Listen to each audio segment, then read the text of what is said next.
Voilà, c'est maintenant l'heure de notre page des sports et on va commencer avec du foot, avec la suite des éliminatoires de la prochaine Coupe d'Afrique des Nations. Bonsoir Lise-Laure. Bonsoir, et effectivement, aujourd'hui, dans la suite de cette première journée des éliminatoires des phases de groupe, le Maroc, en ce moment, affronte la Mauritanie, la Tunisie, la Libye et en fin d'après-midi, match nul 0-0 entre le Zimbabwe et le Botswana. En revanche, victoire à domicile 2-1 de la Tanzanie face à la Guinée équatoriale. Demain au programme, il y aura 2 matchs, Côte d'Ivoire-Niger et Madagascar-Éthiopie. Ce sera le dernier match officiel pour le capitaine des Barea, Faneve Andriatima, qui a décidé de prendre sa retraite. Bon, on va revenir sur les matchs d'hier soir, Lise-Laure, et notamment sur la très large victoire de l'Algérie. Oui, c'était carrément un carton, des champions d'Afrique face aux Chipolopolo de Zambie, 5-0. Le Ghana, lui, s'est imposé face au Bafana Bafana d'Afrique du Sud, 2-0.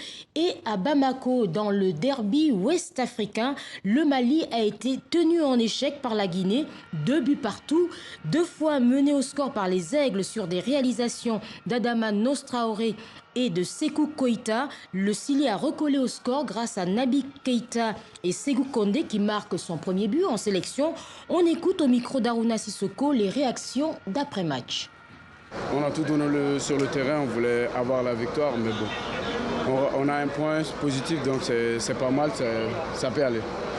Je pense que vous avez vu une équipe de guerriers, une équipe soudée, une équipe qui avait envie. Le jeu a été un peu contre nous parce qu'on prend 2 buts, je dirais, évitables.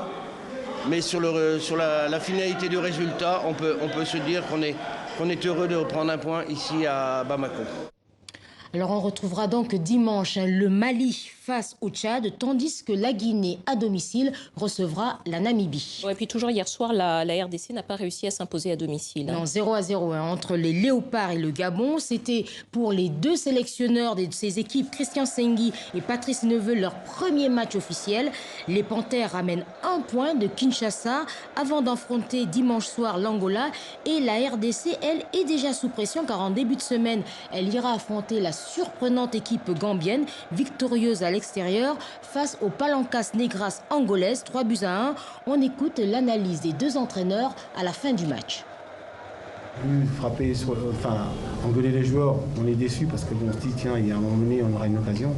Et là, on a manqué de jus, je crois, au niveau offensif. La chaleur a vraiment pesé. Et puis bon, il y a les organismes, il y a les horaires.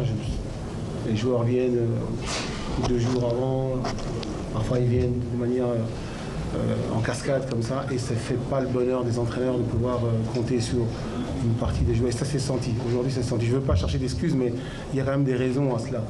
On était venu ici avec l'intention de faire un résultat. Le résultat, c'était au minimum de prendre un point, parce qu'on savait qu'on allait rencontrer une équipe solide, qui l'a démontré tout au long de la rencontre.